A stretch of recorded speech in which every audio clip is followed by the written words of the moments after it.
사람의 글처럼 보이긴 하지만 사실 역사 가운데 치고 들어오시는 하나님의 은혜는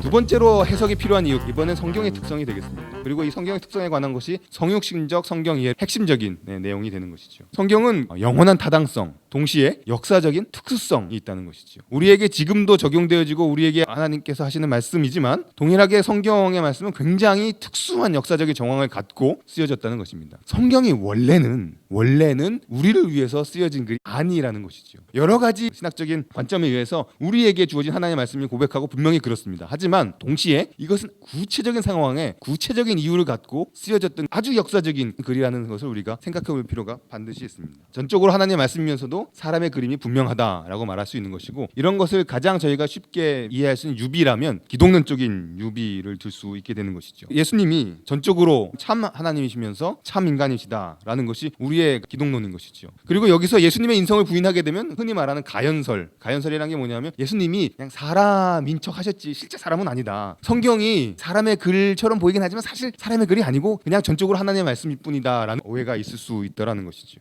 청원함에 자주 오시는 교수님이 계십니다. 네, 제가 그분하고 교회를 같이 다녔거든요. 제가 대학부 때는 생일이 맞으면 앞에 나와가지고 생일 소감을 이야기하는 경우들이 있습니다. 제가 1학년 때 그분이 생일 소감을 이렇게 앞에서 얘기를 하시는데 그 한 주간 동안 예수님의 묵상했는데, 좀 표현이 좀 거칠지만은 예수님도 화장실에 가셨다는 사실이 본인에겐 큰 은혜가 되었다라는 묵상을 나눠주셨었어요. 제가 대학교 처음 들어가서 그 묵상을 나누는데 굉장히 충격이었기 때문에 아직도 머릿속에서 떠나질 않고 있습니다. 예수님이 배에서 피곤해서 주무셨죠. 그리고 예수님이 밥을 안 드시면 배가 고프셨을 것 같습니다. 그게 참 인간이셨던, 하지만 동시에 참 하나님이셨던 예수님의 모습이라면 우리가 비슷한 유비를 성경에서도 찾을 수 있는 것이지요. 이게 제가 뒤에 보여드릴 여러 가지 본문상에서 발견되어지는 문제들이 있는데, 이것은 사실은 전승되어진 사본의 문제일 수 있습니다. 사본의 문제들을 보면서 성경의 굉장히 인간적인 측면들을 눈으로 확인이 되어지는데, 설령 원문을 재구성할 수 있는다 하더라도 그것은 여전히 사람의 글로 남는다는 것이죠. 그리고 여전히 역사적인 특수성을 갖고 쓰여진 글이라는 것을 저희가 잊지 말아야 한다는 것입니다. 피터 헨즈는 이런 표현을 쓰고 있습니다. 성경의 인간적인 특징은 성경 전체에서 나타난다. 그래서 그것은 예외라기보다는 성경 본질 속에 철저히 통합되어 있는 것이다. 어느 순간은 사람의 글이고 어느 부분은 하나님의 말씀이고, 이게 아니라 그 성격이 아주 철저하게 통합되어 있다는 것이죠. 그런데 이제 여기 나오는 영원한 타당성과 역사적 특수성 가운데서 한쪽만을 특별히 강조하게 되는 경우들을 만나게 됩니다. 만일에 역사적 특수성을 강조하게 되면 어떤 일들이 벌어질까? 물론 이제 저희가 작업들을 하다 보면 역사적 특수성을 강조해야 되고 집중해야 되는 경우들이 있습니다. 하지만 역사적 특수성에만 집중하고 영원한 타당성, 우리에게 어떻게 의미가 있는가를 묻지 않는 사람들도 간혹 있는 것이죠. 제가 주로 잘하고 제가 주로 있는 맥락에서 벌어지는 우중의 하나는 영원한 타당성만을 이제 강조하게 되는 것이죠. 당시에 역사적 특수성을 묻지 않고 어떤 이유에서 쓰여진 글이고 누구에게 그 당시에 의미가 있었던 글인지 묻지 않고 바로 우리에게 적용하려고 하다 보면 몇 가지 어려움에 봉착하게 됩니다. 그 중에서 가장 대표적인 것은 선별성 혹은 자의적 선별성이라는 것이죠. 본문을 우리에게 적용하려고 하는데 골라서 적용하는데, 왜냐하면 이 말씀이 바로 우리에게 도움이 돼야 되는데 어떤 본문을 읽어보니까 바로 안 되는 것 같거든요. 그러니까 그 본문은 우리가 읽고 바로 잊어먹든지 아니면 아예 읽지 않든지 아니면 그냥 어떤 이유에서든지 간에 더 이상 이거는 우리에게 적용되지 않는다라고 자의적으로 버려버리는 경우들을 만나게 되는 것이죠. 고정기 교수님의 글에 보면 이런 표현이 있습니다. 달면 삼키고 쓰면 뱉기. 몇 가지 예를 들어보도록 하겠습니다. 레위기 19장 18절에 보시면 원수를 갚지 말며 동포를 원망하지 말라. 내 이웃을 사랑하기를 내 자신과 같이 사랑하라. 나는 여호와니라. 신약에서 인용이 되지요. 레위기 19장 18절은 우리에게 바로 적용되어지는 말씀처럼 이해합니다. 그런데 같은 레위기 19장인데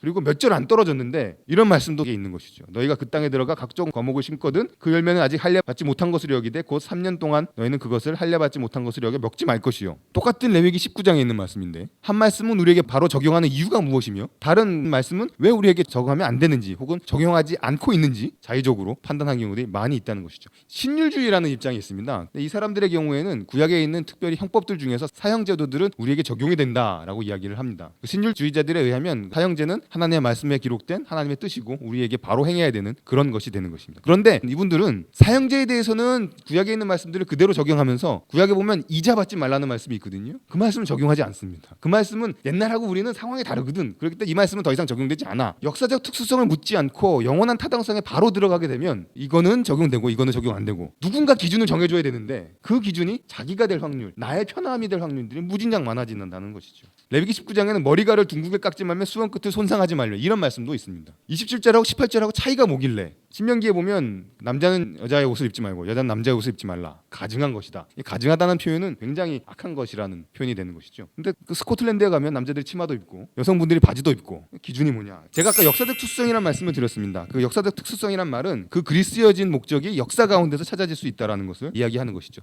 역사적 특수성이라는 생각을 가지고 던지는 질문은 예를 들어 열왕기서를 읽으면 이 열왕기서를 누가 맨 처음에 읽었을까? 열왕기서는 무슨 목적을 가지고 그 옛날에 기록이 되었을까? 시편이란 것은 곡은 잘 짓는데 가사는 어디서 가져올 데가 없어서 가져오라고 있는 게 시편이 아니고 시편은 원래 다윗이 혹은 시편 기자가 옛날에 드렸던 기도라는 것이죠. 그 사람이 처했던 상황이 있는 것을 제가 기록해야 되는 것입니다. 우리 말고 내 고민 말고 당시 사람들이 무슨 고민이 있었길래 이런 기도를 드렸고 당시 사람들이 어떻게 살았길래 에스겔이 이사야가 이런 말씀을 했을까라는 것을 고민하는 것이 성경 해석의 첫 번째 단계라고 이야기할 수 있는 것이죠. 그런데 이 역사적 특수성을 하게 되면 성경을 우리로부터 뺏어가는 듯한 느낌을 받을 수가 있습니다. 읽으면 나에게 은혜가 됐던 말씀인데 더 이상 그러지 말라는 얘기인가? 성경을 이해하려면 일단 잠깐만요 해놓고 찾아보고 뒤적뒤적하고 해야만 이제 내가 읽을 수 있는 것인가 해서 성경이 나에게서 뺏어가는 듯한 느낌을 받으실 수가 있거든요. 그렇지만 성경이 역사적인 특수성을 갖고 있다라는 게 좀 깊게 생각해 보면 흔한 말로 저희에게 이렇게 은혜, 기쁨, 격려가 된다라는 생각을 해볼 때가 있습니다.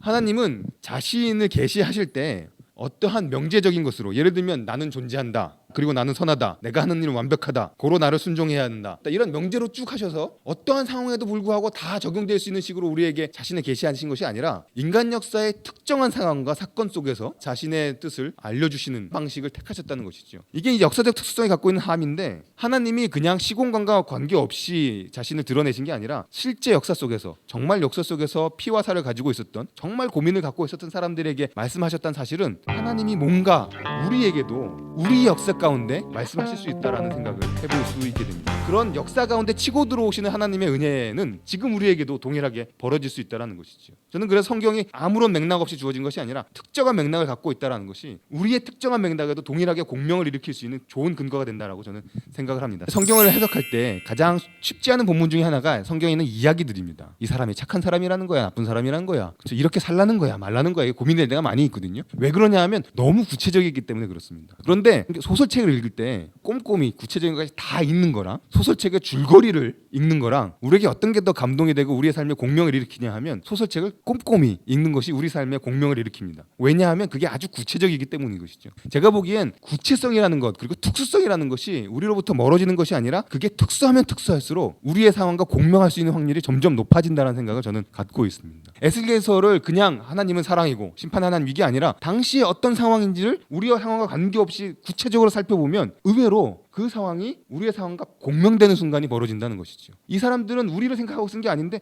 야 옛날의 얘기인데 구체적으로 읽어보니까 우리의 구체적인 상황과 왜 이렇게 닮았냐? 라는 공명의 상황들이 벌어진다는 것을 느끼게 됩니다. 그래서 역사적 특수성은 의외로 우리 성경을 우리랑 공명시키는 역할을 많이 한다라는 생각을 해보게 됩니다. 성경에 인간적인 특성이 있다는 사실은 성경의 권위를 손상시키지 않으며 오히려 하나님께서 과거에 사람들과 소통하셨다는 것 그만큼이나 우리와 소통하셨다는 것을 보여준다고 생각합니다. 성경이 해석돼야 되는 이유를 저희가 잠깐 살펴보았습니다.